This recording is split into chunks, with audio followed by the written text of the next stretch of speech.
Hello student, मैं सौरभ कोहली आपका स्वागत करता हूं अपने यूट्यूब चैनल में।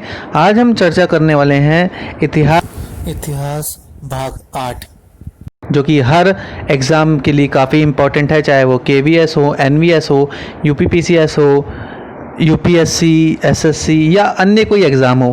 पीजीटी हिस्ट्री के लिए या यूजीसी नेट की तैयारी के लिए ये काफ़ी इम्पोर्टेंट है, तो इस पे ज़रूर थोड़ा फोकस करें और ध्यान दें। निम्न में से कौन सा सिंधुकालीन स्थल समुद्र के नज़दीक नहीं है? थेसल। हड़प्पा सभ्यता मुख्यतः निम्न में से किन प्रदेशों में केंद्रीभूत थी? पंजाब, राजस्थान और गुजरात। सिंधु सभ्यता के सभी स्थलों की सर्वमान्य विशेषता क्या थी? पकाई गई ईंटों और मिट्टी के बर्तनों का उपयोग और जल निकास प्रणाली। हड़प्पाकालीन देवी देवताओं में से किसे परवर्ती हिंदू धर्म को स्वीकार नहीं किया गया? एक श्रृंगी जीव। ऋग्वैदिक काल में प्रयुक्त दंपत्ति शब्द का अर्थ था गृह स्वामी और स्वामिनी। निम्न में से किस विदुषी महिला को वैदिक रचनाएं लिखने का श्रेय प्राप्त नहीं है? स्वयंवरा। जिस ऋषि ने दक्षिण भारत का आर्यकरण किया वह थे अगस्त्य। निम्न में से कौन सा ग्रंथ संगम साहित्य का महान महाकाव्य नहीं है? पत्तुपट्टू, क्योंकि शिल्पादिकरम और मणिमिकलय और ऐतुतोवई है। संगम युग का प्रसिद्ध नरेशकरी काल किस वंश का था? चोल। बुद्ध के गृह त्याग के पश्चात उनके पहले गुरु कौन थे? अलार कलाम और उत्तरक। निम्न में से किसे महानतम जैन विद्वान माना जाता है? हेमचंद्र को। महात्मा जैन विद्वान हेमचंद्र किसके दरबार में रहते थे? चालुक्य, जयसिंह, सिद्धराज। निम्न में से कौन सा पक्ष अशोक के धर्म का सैद्धांतिक पक्ष नहीं है? पापों से भय।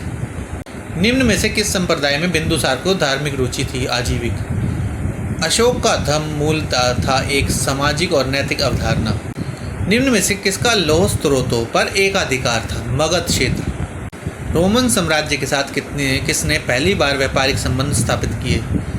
तमिल और चेर राज्यों ने। कर्षापण सिक्कों को किस धातु में ढाला जाता है? चांदी व सीसा। गुप्तोत्तर काल में राजा द्वारा प्रदत्त भू अनुदान के आज्ञा पत्र को क्या कहते थे? शासन पत्र। राजा गुप्तोत्तर काल में किन प्राकृतिक संसाधनों को अनुदान के रूप में प्रदान करता था? जल संसाधन, वन भूमि, खाने और उपयुक्त सभी चीज़ें। गुप्तोत्तर काल में भूमि का वर्गीकरण किस आधार पर किया जाता था? कृषि योग्य और बंजर भूमि, संचित और असंचित भूमि, भूमि पर उत्पादित फसलें, ये सभी। पुनर्भू किसे कहा जाता था? पुनर्विवाहित विधवा। प्राचीन काल में प्रचलित 8 प्रकार के विवाहों में सबसे आदर्श विवाह कौन सा था? ब्रह्म विवाह। प्रतिहार वंश का महानतम शासक कौन था? भोज, वीर भोज। विक्रमशिला विश्वविद्यालय की स्थापना करने वाला पहला पाल शासक था धर्मपाल। 9वीं सदी में लिखी गई दाए भाग नामक पुस्तक की रचयिता कौन था? जीतू महावाहन। मंदिर वास्तुकला की द्रविड़ शैली की मुख्य विशेषता थी गोपुरम। कल्याणी के चालुक्य के सबसे प्रबल शत्रु कौन थे? तंजावुर के चोल। खिलजी वंश की स्थापना किस तथ्य का प्रतीक है? खिलजी क्रांति का। चालीसा का विनाश किसने किया? बलबन। किसने दिल्ली के पास तुगलकाबाद के नगर दुर्ग का निर्माण करवाया था? गयासुद्दीन तुगलक। तलूचा कौन थे? मंगोल सेना नायक।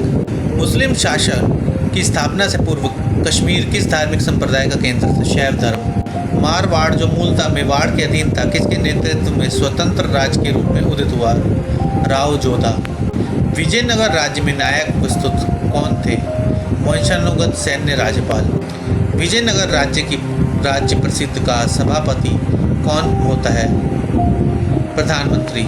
विजयनगर साम्राज्य का सबसे बड़ा प्रशासनिक प्रभाग था मंडलम। विजयनगर साम्राज्य में हजारों स्त्रियां किस रूप से सेवारत थी? लेखाधिकारी, महलों की रक्षिकाएं, शाही अंगरक्षक। अमीर खुसरो को किस गायन शैली का जन्मदाता माना जाता है? कव्वाली। मध्यकालीन हिंदी साहित्य का कौन सा महान मुस्लिम कवि नहीं है? बाबा फरीद। अकबर पुर्तगालियों का विरोधी था क्योंकि वह क्रूर और आक्रामक समुद्री लुटेरे थे। वह हज करने वाले तीर्थयात्रियों को सताते थे। उन्होंने दक्षिणी राज्य के सुल्तानों को राजनीतिक मंत्री मैत्री स्थापित कर ली थी। ये सभी कारण थे जिसके कारण अकबर पुर्तगालियों का विरोधी था। अकबर नामक के लेखक अबुल फजल की हत्या किसने की? वीर सिंह बुंदेला। किस मुगल सम्राट के शासनकाल में वकील को सर्वाधिक महत्व दिया जाता था? अकबर। निम्न में से कौन सा अधिकारी महालेखा परीक्षक था? मुस्तौफी। मुगल काल में शाही कारखानों का अधीक्षक कौन था? नाजीर ब्यूतोत। मुगल साम्राज्य का प्रांतों में विभाजन पहली बार किसने किया? अकबर। वह कौन मुगल सम्राट चित्रकला का उच्च पारखी था?